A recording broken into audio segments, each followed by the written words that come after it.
Hello guys, कैसे हैं आप सब लोग। गॉड लेवल के एपिसोड 77 के साथ हाजिर हूँ। तो एपिसोड की शुरुआत में मीरो एक लड़के के साथ जिसका नाम वू वेन शेंग होता है, जिसके साथ उसकी शादी होने वाली है, वो उसके साथ सिटी लॉर्ड के मेंशन पर जाती है, यानी कि बिमिंग के घर जाती है।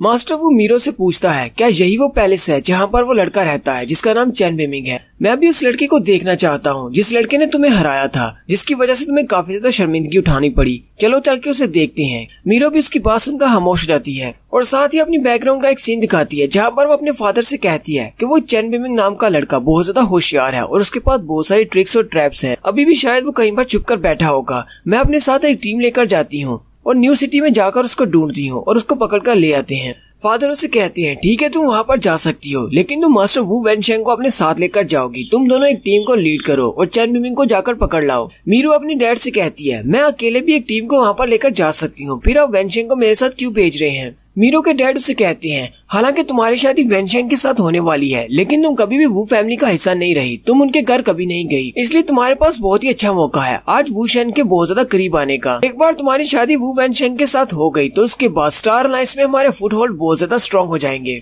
मैं चाहता हूँ कि आज के मौके का तुम पूरा फायदा उठाओ और मास्टर वू के साथ बहुत ज्यादा अपने रिलेशनशिप को आगे बढ़ाओ, ताकि मैं वो फैमिली वालों के साथ तुम्हारी शादी की बात को आगे बढ़ा सकूं और उनसे कह सकूं कि तुम दोनों की शादी को ऑफिशियल कर दें। फिर हमारी स्टोरी प्रेजेंट में आ जाती है। मास्टर वू मेंशन के दरवाजे को किक मारते हुए कहता है चैन बिमिंग तुम कहाँ पर छुप कर बैठे हुए हो, जल्दी से बाहर निकलो। वो लोग दरवाजे को तोड़ते हुए मेंशन के अंदर चले जाते हैं। सामने ब्लैक विडो खड़ी होती है जो कि अपने हंटर को यूज करते हुए उसे कहती है यहीं पर रुक जाओ, ये कोई मार्केट नहीं है जहाँ पर तुम मुंह उठाए चले आ रहे हो, ये सिटी लॉर्ड का पैलेस है। चैन बिमिंग तो उस वक्त मेंशन में नहीं होता, बल्कि सारी की सारी लड़कियां वहीं पर होती हैं। जाओ किंग और जियो भी वहीं पर होती है। वू वेनशेंग की नजर जैसे जाओ किंग पर पड़ती है वो बहुत ज्यादा खुश हो जाता है और कहता है मुझे नहीं पता था कि इस तरह के वेस्टलैंड में इतनी ज्यादा खूबसूरत लड़की भी हो सकती है। वेनशेंग मुंह से लाट टपकाते हुए कहता है चैन बिमिंग की लड़की तो बहुत ज्यादा खूबसूरत है। मीरो आके बढ़ती है और उन लड़कियों से कहती है तुम सब लोग कौन हो और चैन बिमिंग कहाँ पर है, जल्दी से बताओ, उसे बाहर निकालो, वो कहाँ पर छुपकर बैठा हुआ है। जाओ किंग उसकी बात सुनकर गुस्सा हो जाती है और मीरो के ऊपर अपने फायर अटैक से अटैक करती है और कहती है तुम्हारी हिम्मत कैसे हुई बिमिंग को कावर्ड कहने की। जाओ किंग का फायर अटैक अभी मीरो की तरफ जा ही रहा होता है कि उसी वक्त मास्टर वू उसके सामने आकर खड़ा हो जाता है और अपने बाजू पर लगे हुए ब्लैक गोल्ड मेका को यूज करते हुए एक आर्मर बना लेता है और उसको प्रोटेक्ट करता है। जाओ किंग भी देखकर बहुत ज्यादा हैरान हो जाती है और कहती है इसने तो मेरे अटैक को डायरेक्टली ब्लॉक कर लिया। मास्टर वो मीरो से कहता है मुझे लगता है कि ये लोग ऐसे नहीं मानेंगे, ये लोग हमसे फाइट करना चाहते हैं, फिर मुझे इनसे फाइट करने दो, तुम यहीं पर रुको। मीरो से कहती है तुम क्या करने वाले हो।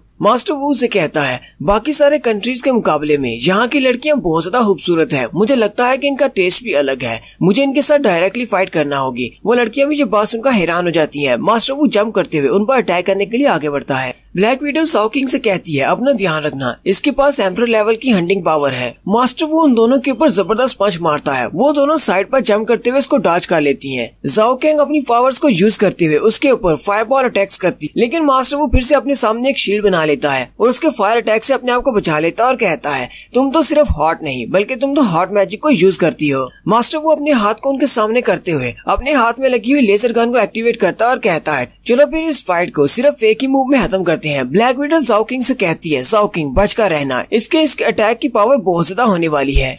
और साथ ही ब्लैक विडो उसके पीछे की तरफ से जंप करते हुए अपने हॉरिक्रूक्स को निकाल लेती है और उसके ऊपर अटैक करती है। मास्टर वो जल्दी से पीछे की तरफ देखता है और कहता है तो तुम्हारे पास एक हॉरिक्रूक्स है। ब्लैक विडो अपने हॉरिक्रूक्स को यूज करते हुए उससे कुछ धागे से बनाती है और उसके बाजू को पकड़ लेती है। स्टार अलायंस के वर्कर जो कि वहाँ पर खड़े होते हैं वो मीरो से कहते हैं सिस्टर मीरो क्या हम इसकी हेल्प करने के लिए आगे बढ़े। मीरो को अपने फादर की बात याद आती है, उसके फादर चाहते हैं कि वो वेनशेंग से शादी कर ले, लेकिन मीरो कहती है मैं इसके साथ शादी नहीं कर सकती। फिर वो अपने वर्कर से कहती है नहीं हम लोग इसकी हेल्प नहीं करेंगे, ये खुद ही सब कुछ हैंडल कर सकता है। वो वर्कर्स उसे कहते हैं लेकिन यहाँ पर वो हार रहा है, क्या हमें उसकी हेल्प नहीं करनी चाहिए। मीरो उसे कहती है क्या तुम्हें लगता है कि मास्टर वो इतना ज्यादा वीक है या फिर तुम्हें लगता है वो लड़कियां इतनी ज्यादा पावरफुल है कि वो मास्टर वो को हरा सकती हैं, क्या तुम्हें उसकी एबिलिटीज पर भरोसा नहीं है, वो उसे अकेले हैंडल कर सकता है, हमें इसमें दखल अंदाजी करने की जरूरत नहीं है। वो वर्कर्स मीरो से कहते हैं जी ठीक है, हम लोग यहीं पर खड़े होकर इंतजार करते हैं।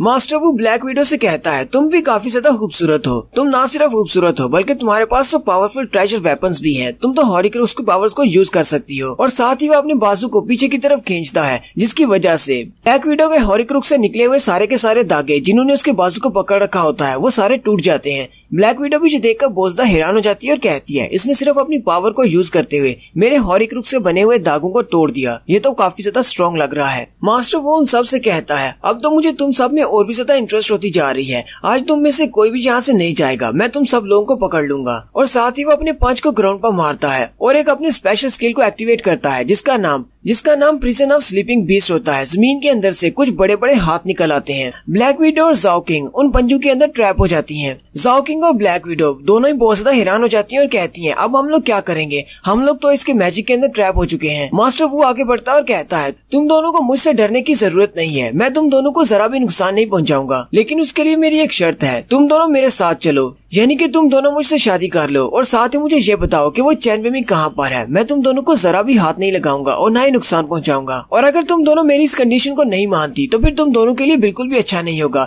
वहीं पर बिमिंग आ जाता है और कहता है, अगर तुम्हारी कंडीशंस को नहीं मानती तो फिर तुम क्या कर लोगे। मास्टर वो जल्दी से पीछे की तरफ देखता है। मीरो भी बिमिंग को देखकर काफी ज्यादा हैरान हो जाती है। मास्टर वो बिमिंग से कहता है, तो तुम्हारा नाम चैन बिमिंग है। बिमिंग उससे कहता है, हाँ मैं ही चैन बिमिंग हूँ।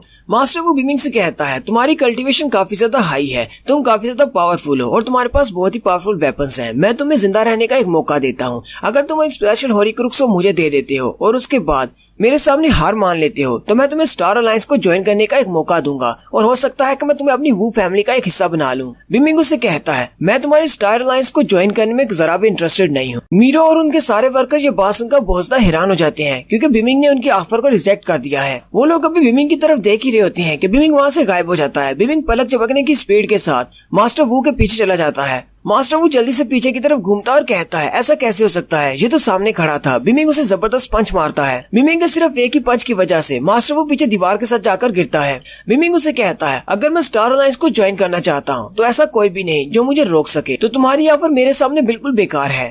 वो सारे वर्कर भी ये देखकर बहुत ज्यादा हैरान होते हैं और कहते हैं, हमें तो कुछ समझ ही नहीं आई।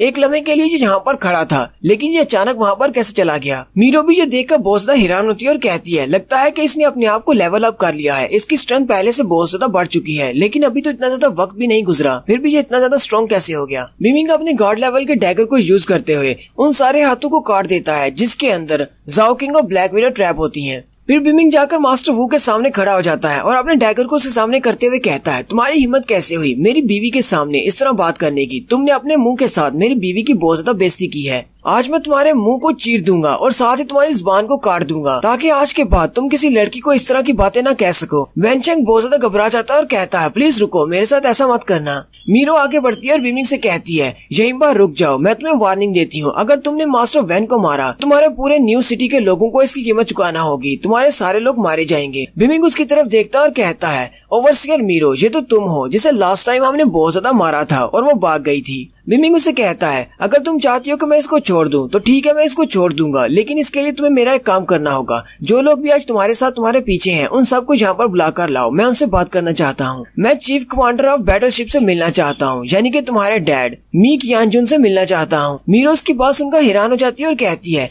इस लड़के ने एक हॉस्टेज पकड़ लिया है और यहाँ से भागा नहीं। इसे लगता है ये मेरे डैड को हरा सकता है, ये मेरे डैड से मिलना चाहता है। चलो फिर इसे अपने डैड से मिलवा देती हूँ। वो बिमिंग की तरफ देखकर सोच रही होती है, अगर बिमिंग को मरने की इतनी ज्यादा जल्दी है तो फिर मैं अपने फादर को यहाँ पर बुला लेती हूँ। वैसे भी मेरे फादर की कल्टीवेशन इससे बहुत ज्यादा है। मीरो से कहती है, ठीक है मैं जाती हूँ और अपने फादर को बुला कर लाती हूँ। हम लोग सिटी गेट पर मिलेंगे, तुम भी वहीं पर आ जाओ। नेक्स्ट सीन सिटी गेट का दिखाया जाता है। बिमिंग अपने कुछ दोस्तों के साथ मास्टर वैन को पकड़कर वहीं पर आ जाता है। गूडाओ बिमिंग से कहता है, बॉस वो लोग आ रहे हैं। वो लोग सामने की तरफ देखते हैं तो मास्टर कियानजुन सामने की तरफ से आ रहे होते हैं। मीरो के डैड मीरो से कहते हैं, मैंने तुम्हें मास्टर वू के साथ इसलिए भेजा था ताकि तुम उसके साथ अपने रिश्ते को सुधार सको और तुम दोनों में अंडरस्टैंडिंग बढ़ सके। लेकिन ना सिर्फ तुमने दुश्मन के हाथ में उसको छोड़ दिया बल्कि उसे बचाने के लिए मुझे खुद यहाँ पर आना पड़ रहा है। मुझे नहीं लगता कि अब तुम्हारी यहाँ पर कोई जरूरत है। और साथ ही वो गुस्से के साथ चिल्लाते हुए उससे कहते हैं, अगर आज मास्टर वू को यहाँ पर कुछ हो जाता है तो तुम्हें क्या लगता है कि वू फैमिली वाले हमें छोड़ेंगे? वू फैमिली वाले हम पर बहुत ज्यादा गुस्सा करेंगे और उसके बाद ये मत सोचना कि मैं तुम्हें छोड़ दूंगा।